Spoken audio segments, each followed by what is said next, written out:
The worst part wasn't catching my wife with another man. The worst part was having to apologize for it.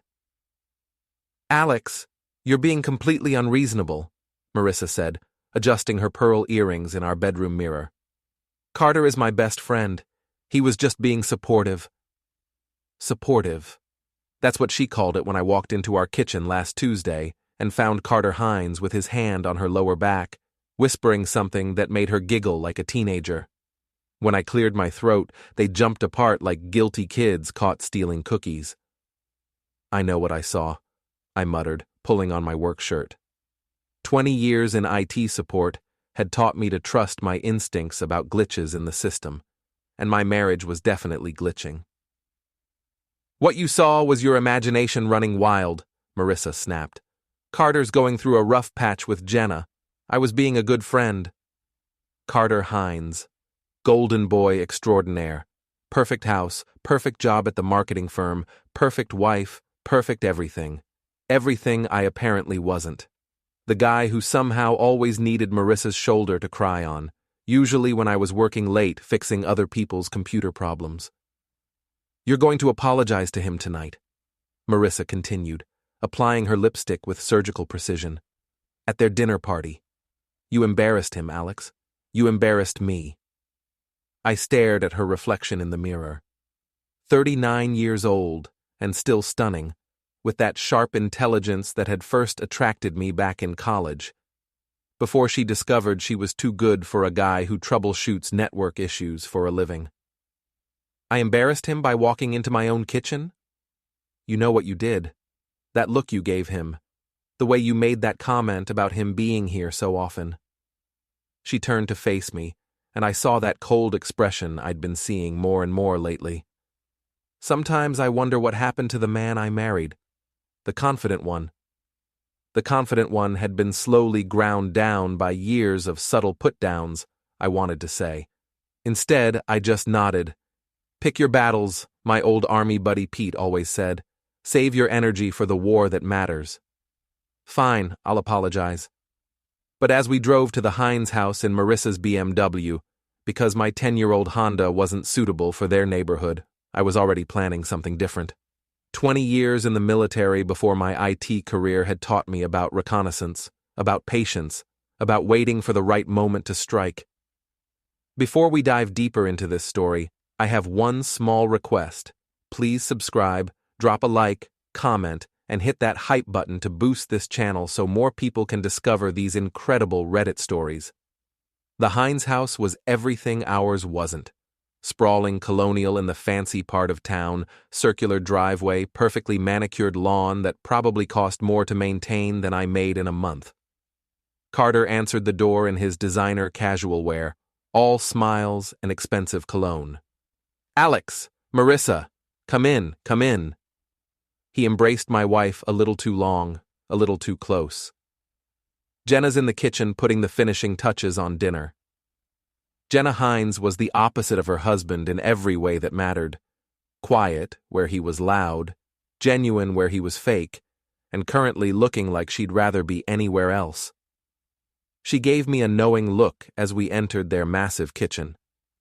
"Alex," she said warmly, "how's work treating you?"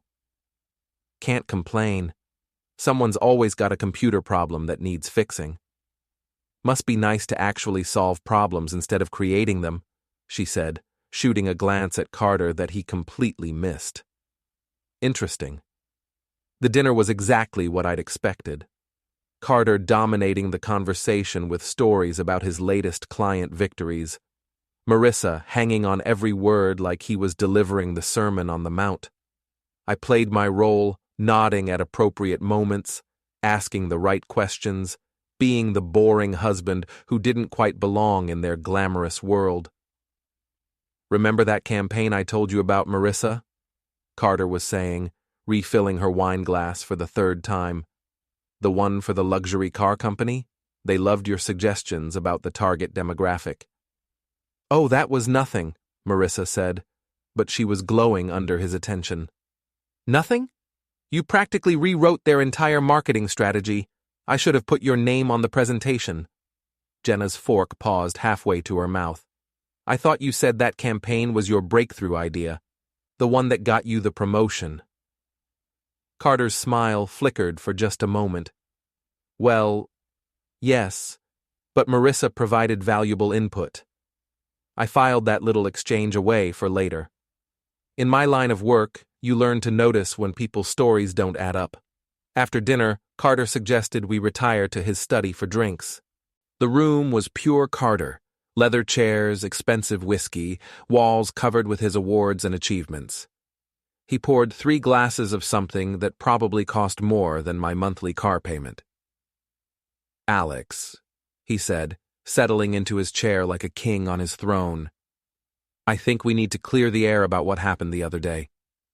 Here it was. The moment Marissa had orchestrated. I was supposed to grovel, admit I'd overreacted, promise to be a good boy in the future. Instead, I pulled out my phone. You know, Carter, you're absolutely right. We do need to clear the air. I swiped to the screenshots I'd taken from Marissa's tablet, the one we shared for household stuff, the one she'd forgotten to log out of her messaging app on. Starting with these, I held up the phone so both Carter and Marissa could see the messages.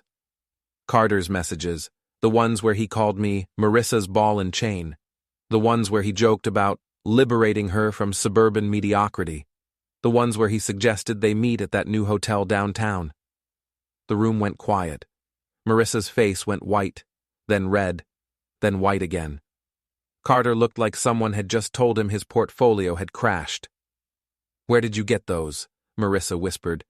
From the tablet you left open on the kitchen counter, the same kitchen where I caught you two being supportive of each other. Carter tried to recover first. Alex, I think you're misunderstanding the context.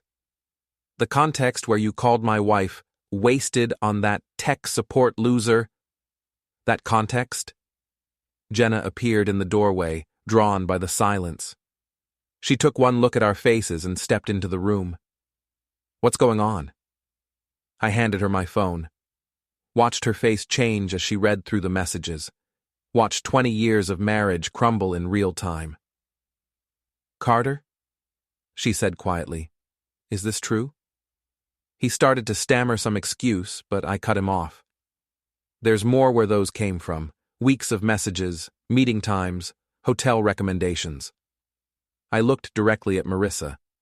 You wanted me to apologize? Here's my apology. I'm sorry I didn't figure this out sooner. I stood up, straightened my shirt, and headed for the door. Behind me, I could hear Marissa calling my name, Carter trying to explain, Jenna asking questions in that cold, quiet voice wives use when everything starts to crumble. At the front door, I turned back.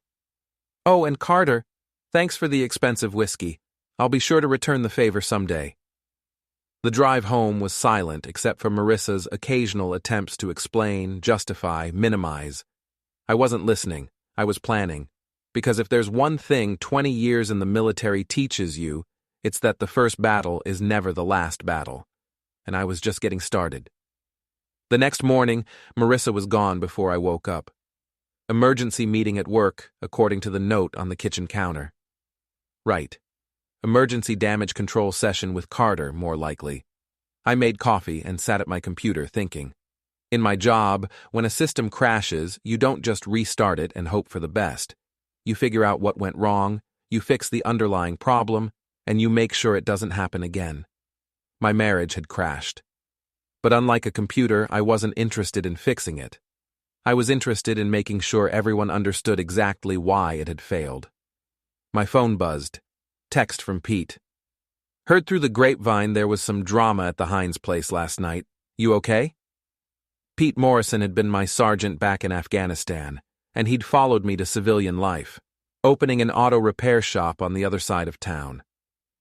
He was one of the few people who remembered who I used to be before Marissa started her project of turning me into a domesticated version of myself. I texted back, long story, beer later? Always. My place 6. I spent the morning doing what I do best, gathering information. Carter worked at Pinnacle Marketing, one of those firms that charged ridiculous amounts of money to tell companies what their customers wanted. I'd actually done some freelance IT work for them a few years back, which meant I still had contacts there. A few phone calls later, I had what I needed.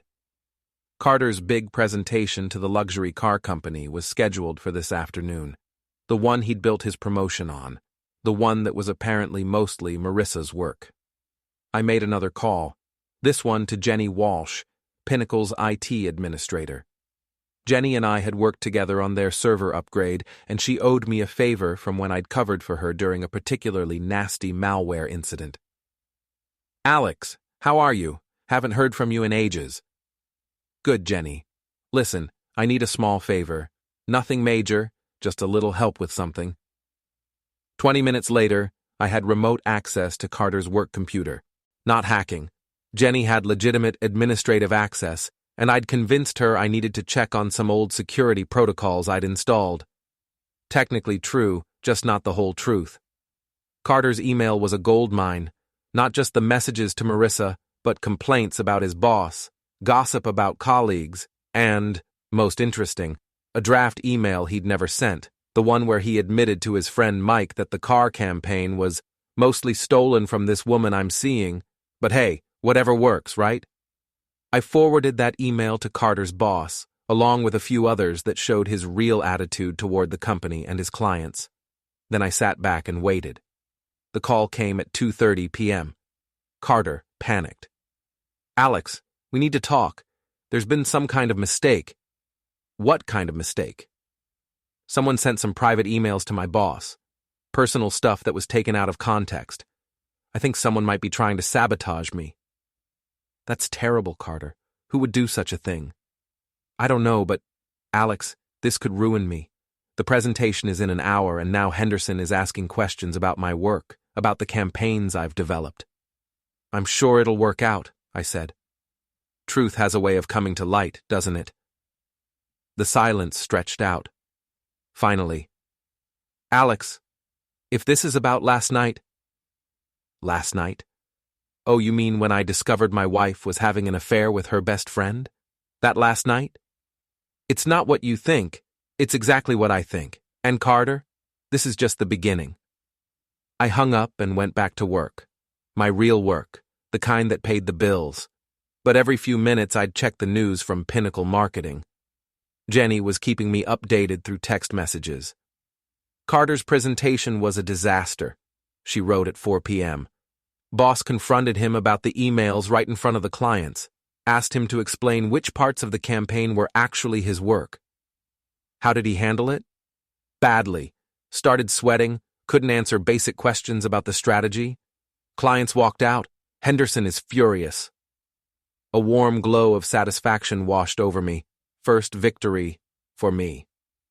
Marissa came home at 7 p.m., just as I was heading out to meet Pete. She looked like she'd been through a blender, makeup smeared, hair disheveled, that perfectly controlled image cracked down the middle. "We need to talk," she said. "Do we? I thought we covered everything last night." "Alex, please. This is bigger than just us. Carter's career is falling apart. Someone sabotaged him at work today, and you think I had something to do with it?" She stared at me, and I saw the exact moment when she realized her boring, predictable husband might not be as harmless as she'd thought. "Did you?" I grabbed my jacket and keys.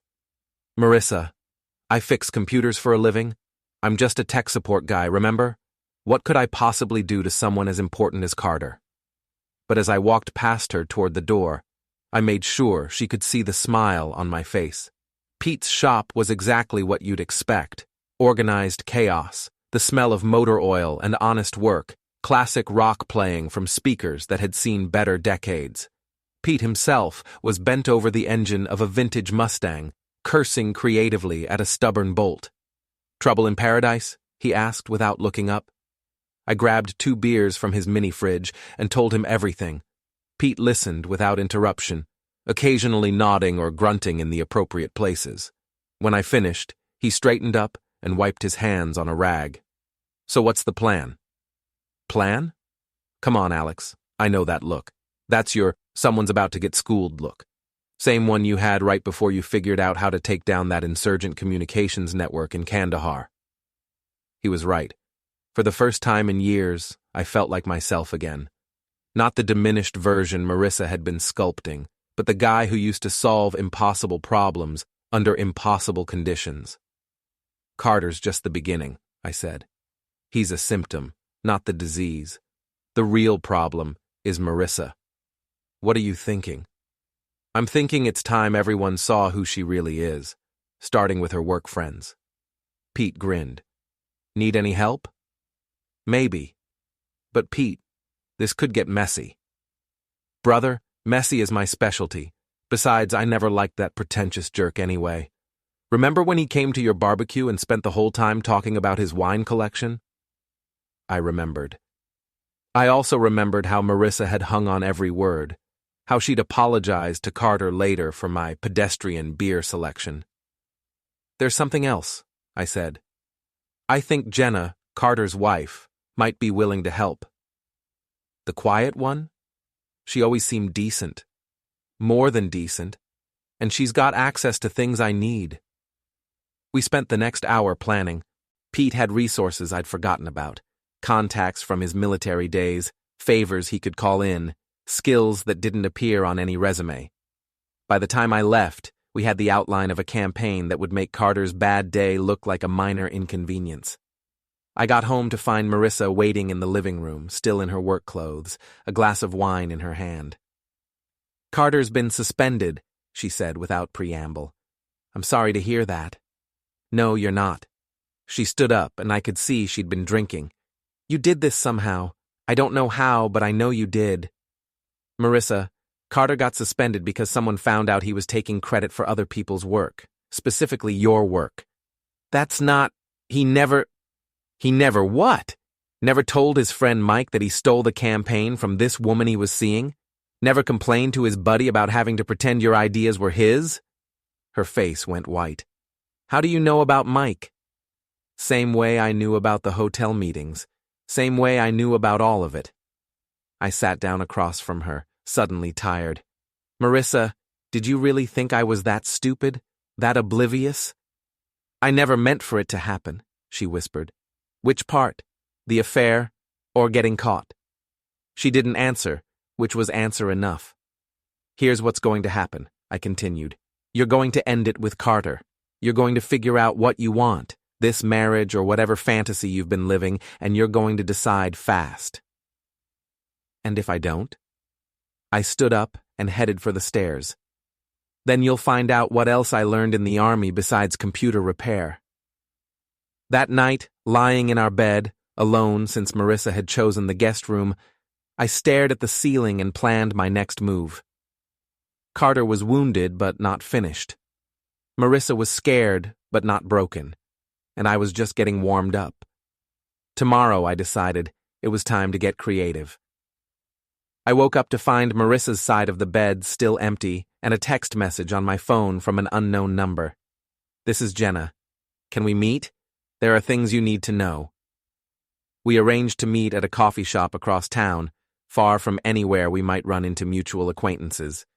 Jenna looked like she hadn't slept, her usually perfect appearance replaced by the hollow-eyed exhaustion of someone whose world had shifted overnight. Thank you for coming, she said, wrapping her hands around her coffee cup, like it was the only warm thing in her universe. How are you holding up? Honestly, I'm relieved. She looked up at me with surprising directness. I've known something was wrong for months. Carter working late, mysterious phone calls, that stupid grin he'd get when he thought I wasn't looking. I'm sorry you had to find out that way. Don't be. I'm grateful you showed me those messages. She reached into her purse and pulled out a small device, a voice recorder. I think you should hear this. She pressed play, and Carter's voice filled the space between us, tinny but clear through the small speaker. Can't believe how easy this is. Alex is completely clueless. Marissa says he just sits there every night playing with his computers, totally oblivious to what's happening right under his nose. Another voice, Marissa's, laughed. He's so predictable. Work, dinner, TV, bed. Same routine every single day. Sometimes I wonder how I stood it this long. Well, you won't have to much longer. Once I get this promotion locked down, we can make our move. Divorce him, take half his assets, not that there's much, and start over. What about Jenna? Jenna's been looking for an excuse to leave for years. I'll make it easy for her. Maybe even let her think it was her idea. My hands clenched into fists. Hearing it laid out so casually, like I was just an obstacle to be removed, made something cold and hard settle in my chest. There's more, Jenna said quietly. Carter's voice continued. The best part is, even if he does figure it out, what's he going to do? Guy like Alex? He'll just roll over and take it, probably apologize for inconveniencing us.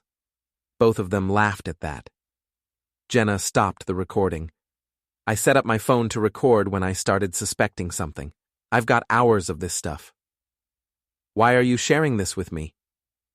Because they're planning to destroy both of us, and I think, together, we might be able to stop them. She leaned forward. Carter thinks you're harmless. Marissa thinks you're predictable. They're both wrong, aren't they? I thought about Carter's suspension, about the look on Marissa's face when she realized I wasn't as clueless as she'd believed. What did you have in mind? Carter keeps everything on his home computer. Financial records, personal files, more recordings like this one. He thinks he's so smart, but he uses the same password for everything. Our anniversary date. Pathetic, right? You want me to hack his computer? I want you to find the truth, all of it, and then I want to make sure everyone knows exactly who they really are. We spent an hour planning. Jenna would give me access to their house while Carter was at work, assuming he still had a job after yesterday's disaster. I would copy everything useful from his computer and personal files. Then we'd decide how to use what we found. There's something else, Jenna said as we prepared to leave. Carter's been talking about some kind of insurance policy. Something about Alex's military service, his medical records. He seems to think there's something he can use against you. A chill ran down my spine. My military medical records contained details about my PTSD diagnosis, the therapy sessions, the medications I'd taken for a few months after coming home. Nothing dramatic, no violent episodes or breakdowns, just the normal adjustment issues most soldiers faced. But in the wrong hands, it could be twisted into something ugly. Thanks for the warning. Alex? Jenna caught my arm as I stood to leave. Whatever you're planning, be careful. Carter's more dangerous than he seems. And Marissa, I think she's been planning this longer than either of us realized. I drove home thinking about insurance policies and medical records, about recordings and passwords, about two people who thought they were smart enough to destroy me without consequences. They were about to learn how wrong they were. Marissa was waiting in the kitchen when I got home, dressed for work, but not making any move toward the door. We need to talk about last night, she said. What about it? You threatened me, Alex. That's not like you. Maybe you don't know me as well as you think. She studied my face like she was seeing me for the first time. What happened to you? You used to be different. I used to be a lot of things before you decided to fix me. Fix you? Alex, You never what? Never made it clear that my job wasn't good enough? Never apologized to your friends for my simple tastes? Never made me feel like I was some kind of project you were working on? Her face flushed. That's not fair. Fair? I laughed, and it came out harsher than I'd intended. You want to talk about fair? Is it fair that you've been planning to divorce me while pretending everything was fine? Is it fair that you and Carter have been laughing about how stupid and predictable I am? Her face went white. How do you know about your conversations? Same way I knew about everything else. You're not as clever as you think you are, Marissa. She tried to recover, to shift back into the confident, controlling mode that had worked for so long. Alex, if you're recording private conversations, that could be illegal. Could be. But then again, adultery used to be illegal too. Times change. I grabbed my work bag and headed for the door. I'll be working late tonight. Don't wait up. But I wasn't going to work. I was going to Carter's house, and I was going to find out exactly what kind of insurance policy he thought he had on me. The Hines house looked different in daylight, less impressive, more like an expensive facade hiding something rotten underneath.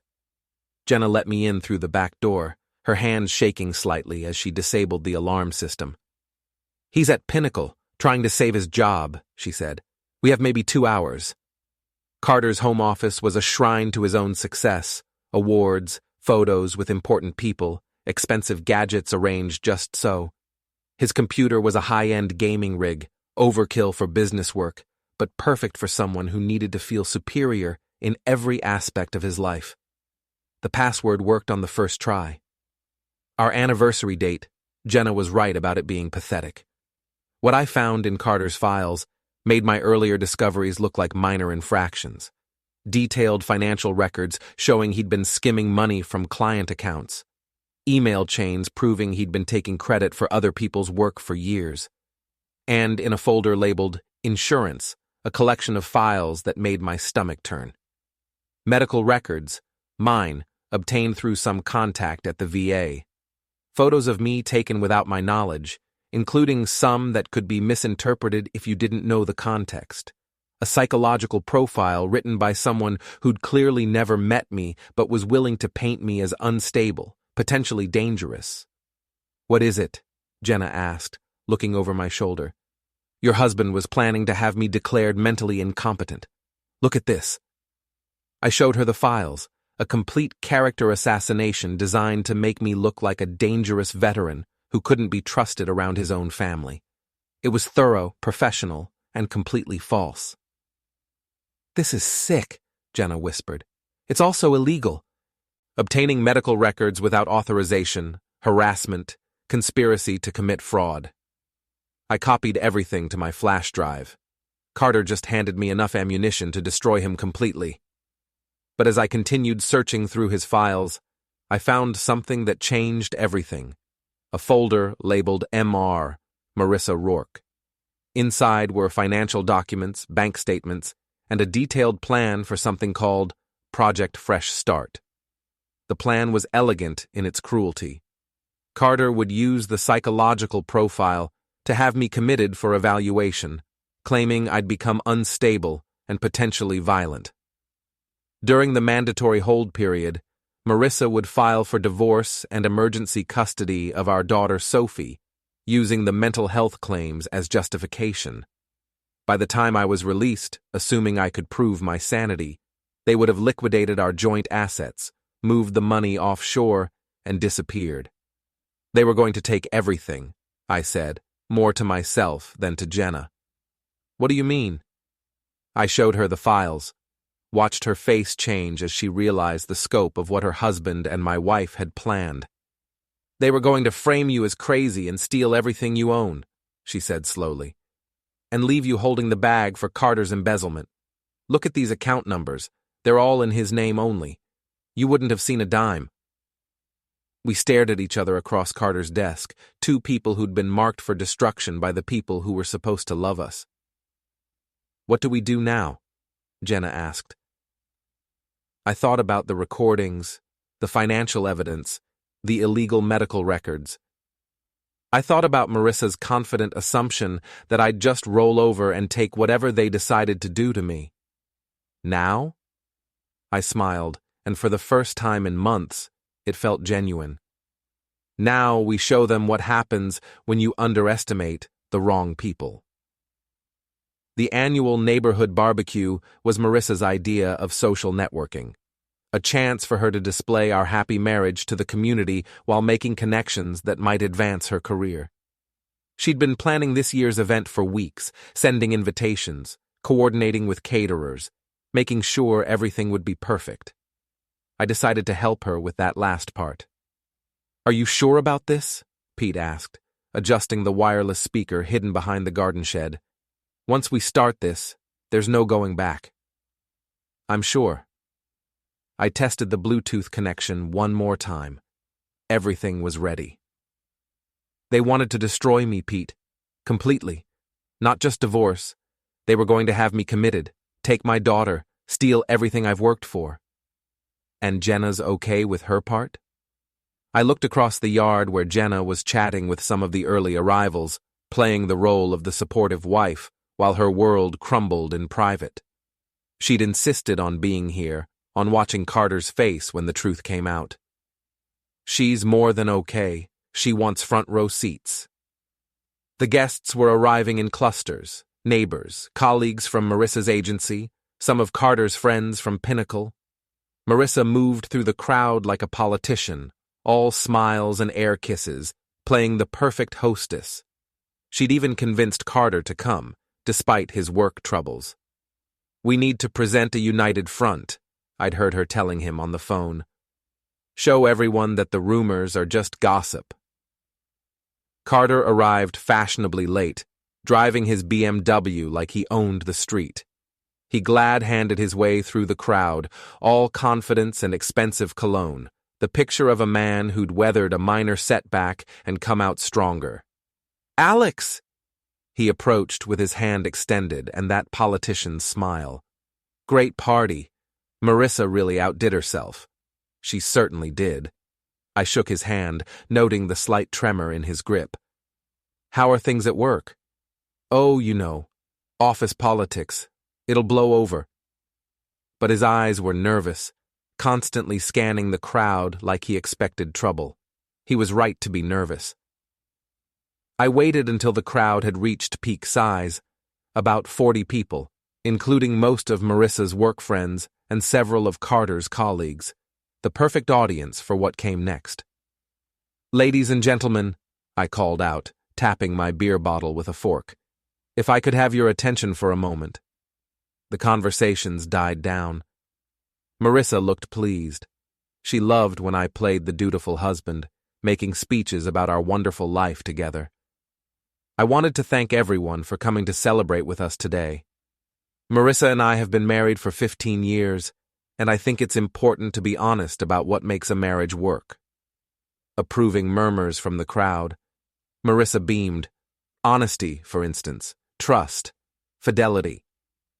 I paused, watching Carter's face. The willingness to share everything with your partner. I pulled out my phone and connected to the hidden speaker. "So in the spirit of sharing, I thought you might like to hear some conversations Marissa and I have been having lately." The first recording started playing. Carter and Marissa's voices crystal clear through the outdoor sound system. Their laughter about my predictability, their casual cruelty about my simple lifestyle, their detailed plans for destroying my life. The crowd went silent. Then the whispers started. Marissa's face cycled through confusion, recognition, and pure panic in the space of 10 seconds. Carter looked like he wanted to run, but there were too many people between him and his car. "Alex, stop this," Marissa hissed, pushing through the crowd toward me, but I was just getting started. The second recording began, their discussion of the insurance policy, the plan to have me committed, the casual way they discussed stealing everything I owned. "This is private," Carter shouted, trying to be heard over his own voice, describing me as completely clueless. "Private?" I turned up the volume. "Like the private medical records you illegally obtained, or the private bank accounts you've been skimming from?" Several people in the crowd had their phones out now, recording everything. Marissa's boss from the advertising agency looked like she'd swallowed something bitter. Carter's colleagues were backing away from him like he had something contagious. The final recording was the worst, or the best, depending on your perspective. Carter and Marissa discussing their post-divorce plans, including their intention to move somewhere tropical with my money and Carter's stolen funds. "We could be in Costa Rica by Christmas," Marissa's voice said through the speakers. "Alex will be so medicated he won't even know what happened to him." The crowd was openly staring now. Someone in the back called out, "Jesus, Marissa, that's your husband!" But I wasn't done. I pulled up the financial records on my phone, the ones showing Carter's embezzlement, and started reading account numbers and amounts. His face went from red to white to green in rapid succession. "Alex, please," Marissa was crying now, mascara running down her cheeks. "Not like this." Not like what? Not in front of everyone? Not where people can see who you really are? I looked around at the crowd, neighbors who'd known us for years, colleagues who'd worked with her, friends who'd trusted both of them. You were planning to destroy me in front of everyone, thought I'd return the favor. Carter finally found his voice. This is harassment. I'll have you arrested. For what? Playing recordings of things you actually said? Sharing financial documents you actually created? I smiled at him. By all means, call the police. I'm sure they'd love to hear about your little embezzlement scheme. That's when Carter snapped. Maybe it was the humiliation. Maybe it was the realization that his career was over, but he came at me with his fists raised and rage in his eyes. I'd been hoping he'd do something stupid. 20 years of military training don't just disappear because you've been playing the domesticated husband. I sidestepped his clumsy rush, grabbed his wrist, and used his own momentum to send him face first into the dessert table. He came up covered in chocolate cake and whipped cream, looking like a toddler who'd had a tantrum. The crowd actually laughed, nervous, shocked laughter, but laughter nonetheless. Stay down, Carter, I said quietly. You're embarrassing yourself enough already. But he wasn't done. He wiped cake from his eyes and looked around at all the phones recording his humiliation, at his wife's horrified face, at his colleagues' disgust. You think you're so smart, he snarled, but I know things about you too, Alex, things about your military service, about why you really came home early. The crowd went quiet again. This was the insurance policy, the psychological profile, the attempt to paint me as unstable. I'd been ready for this too. You mean my PTSD diagnosis? I said calmly. The therapy I got for adjustment disorder? The completely normal treatment that thousands of veterans receive? I pulled out copies of my actual medical records, not the twisted version Carter had obtained, but the real ones, showing routine treatment for routine issues. Or did you mean the commendations I received for service? The lives I saved? The networks I built that helped our troops communicate safely? Carter's mouth opened and closed like a fish out of water. His insurance policy had just become another nail in his coffin. The only person here with mental health issues, I continued, is someone who thinks it's normal to steal from clients, destroy marriages, and try to have innocent people committed to psychiatric facilities. The crowd was murmuring now, angry voices rising. Someone shouted, "Call the cops!" Another voice, "He should be in jail." Marissa was sobbing openly. Her perfect party turned into a public execution. Carter looked around desperately, realized he had no allies left, and made a run for his car. He didn't make it. 3 of my neighbors, including Jim Watson, a retired police officer, tackled him in the driveway. Someone had already called 911. As the sirens approached, I looked around at the wreckage of my old life. Marissa sat in a lawn chair, surrounded by the debris of her social network, crying into her hands.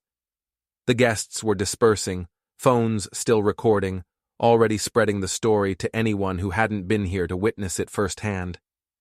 Jenna appeared at my side, looking stunned but oddly peaceful. "It's over," she said. "Yeah, it is." "What happens now?" I watched as the police cars pulled into my driveway as Carter was read his rights, as Marissa's boss walked away, shaking her head in disgust. "Now?" I smiled, feeling lighter than I had in years. Now we start over, both of us. The investigation took 3 weeks. Carter was charged with embezzlement, identity theft, and conspiracy to commit fraud. The evidence from his computer was overwhelming: years of financial crimes, detailed plans to destroy me, illegal acquisition of medical records. Marissa avoided criminal charges, but her career was over. The recordings had gone viral within days, shared across social media with hashtags like "your worst wife ever" and "karma is real." Her agency fired her immediately, and no other firm in the city would touch her. The divorce was swift and brutal. With the recordings as evidence, she got nothing.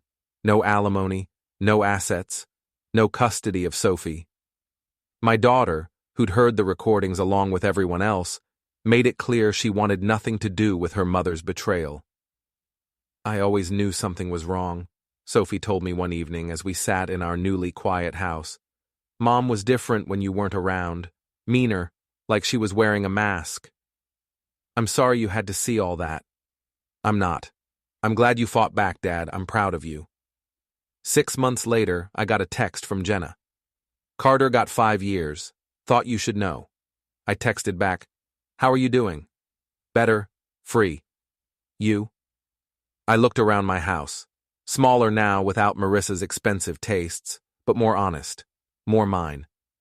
Same, I replied. Free. And for the first time in years, that was exactly what I was.